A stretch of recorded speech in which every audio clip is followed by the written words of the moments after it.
संजय जी, एक तो वो पूछ रहे हैं कि जब गुप्त मतदान होता है तो ये कास्ट वाइज आंकड़ा सीएसडीएस की तरफ से आप लोग कैसे दे रहे हैं, इसका भी आप जवाब दे दें। और दूसरा सवाल जो मैं पूछ रही हूं, क्योंकि पिछली बार जब हम लोगों की बातचीत हुई थी तो आपने कहा था कि समाजवादी पार्टी आगे बढ़ रही है, लेकिन अभी भी फ्रंट रनर आपको बीजेपी दिख रहा था। अब जब नेताओं का पलायन हो रहा है, इसका क्या असर होता हुआ आप देख रहे हैं? संजय जी, दोनों सवाल। अंजना जी, मैं पहले आखिरी का सवाल पहले लूंगा। और निश्चित रूप से जो पलायन होता हुआ दिख रहा है, और खासकर पिछले 3 दिनों में जो कुछ हलचल हुई है यूपी की राजनीति में, इससे समाजवादी पार्टी और आगे बढ़ती हुई दिख रही है और बीजेपी पिछड़ रही है। सवाल यह है कि जो नेता शिफ्ट कर रहे हैं बीजेपी से समाजवादी पार्टी की तरफ, उनके जातिगत आधार को देखने की जरूरत है।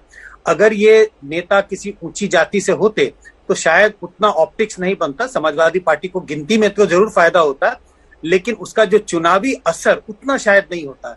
लेकिन देखें, जो नेता शिफ्ट कर रहे हैं उनकी जातियां क्या हैं, वो लोअर ओबीसी जातियों से हैं। और इसी दम पर बीजेपी समाजवादी पार्टी अपना चुनाव 2022 में जीतने की कोशिश कर रही है। एक नैरेटिव बनाने में सक्सेसफुल हो रहा है, जिसका जिक्र राजभर कर रहे हैं, जिसका जिक्र और अन्य ऐसे नेता कर रहे हैं जो इन जाति समुदाय से आते हैं, जो पहले कभी बीजेपी में थे। उन्होंने इस बात का जिक्र किया है कि बीजेपी में जब तक वो रहे, वो मंत्री रहे, लेकिन उनकी बातों को ध्यान नहीं रख दिया गया और लोअर ओबीसी समाज के लोगों की अवहेलना हुई है बीजेपी में। तो इस नैरेटिव को बल मिलता है और समाजवादी पार्टी आगे बढ़ रही है।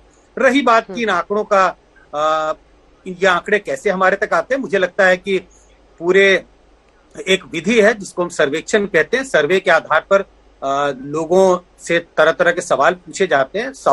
वोटिंग का सवाल एक गुप्त रूप से पूछा जाता है, और ये सवाल जब हम पूछते हैं तो लोगों के बैकग्राउंड के बारे में भी पूछते हैं कि उनकी जाति क्या है, उनका धर्म क्या है, वो किस उम्र के हैं, तमाम तरह के सवाल होते हैं। और उन सब के विश्लेषण से इन आंकड़ों के निष्कर्ष पर पहुंचते हैं, जिसका जिक्र आप कर रही हैं। और मुझे लग रहा है कि देश के तमाम न्यूज एजेंसी उसको साइट करते हैं, और देश की न्यूज एजेंसीज को छोड़िए, मैं उसको उतना महत्व ना भी दूं, पूरी दुनिया में इन आंकड़ों को रिसर्च के आधार में यूज किया जाता है।